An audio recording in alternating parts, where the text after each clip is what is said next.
Looking good, I mean looking beautiful. Thank you. BTech చేస్తున్నారా ఇంకా? ఏ ఇయర్? Third year. ఓకే. ఎక్కడ college? అంటే ఇప్పుడు మేము అందరం అక్కడికి ఏం వచ్చేయండి, చెప్పండి పర్లేదు. బీవీఆర్ఐటి. బీవీఆర్ఐటి. ఓకే.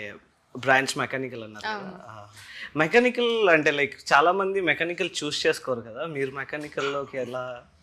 అంటే I think back then this so much taboo, ఇలా ఓన్లీ అబ్బాయిలకి మెకానికల్, అమ్మాయిలు కాదు. అదే నా ఎవ్రీథింగ్ ఈస్ చేంజింగ్. నేను ఎస్పెషల్లీ నేను విమెన్స్ కాలేజ్, స్ట్రెంత్ ఆల్మోస్ట్ 70 వరకు ఉంటారు. సో యా, అందరూ అమ్మాయిలే. అంటే మీరు మెకానికలే కదా? మెకానికల్ చేసాగానే మా క్లాస్ లో ఒక్క అమ్మాయి లేదు.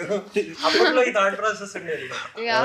ఇప్పుడు అలా ఏం లేదు. ఐ థింక్ కో ఎడ్యుకేషన్ లో కూడా equally girls choosing mechanical. Nice. అదే నేను మా కాలేజ్లో కూడా మెకానికల్లో ఇద్దరే అమ్మాయిలు ఉండేవారు. సో అందుకని మీరు మెకానికల్ ఎలా చూస్ చేసుకున్నారు? 114 బాయ్స్లో ఒక్క అమ్మాయి కూడా లేదా? మా వాళ్ళు కొంచెం లక్ అయితే.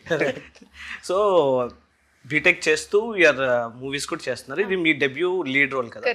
సో ఎలా అనిపిస్తుంది? How was the experience? And that to ఈ జాన్ అంటే కొన్ని డెబ్యూ ఫిలిమ్స్లో ఎవరన్నా వస్తున్నప్పుడు కానీ దిల్ చూస్ అంటే ఈ క్యారెక్టర్ చేస్తే నేను నెక్స్ట్ మూవీకి యూజ్ అవ్వాలి అన్న టైప్ క్యారెక్టర్స్ చూస్ చేసుకుంటూ ఉంటారు. So a point of that was my strategy actually. ఈ క్యారెక్టరైజేషన్, శాంతి క్యారెక్టరైజేషన్ ఏదైతే ఉందో, రివైన్కి తను ఇట్స్ అ గుడ్ రోల్.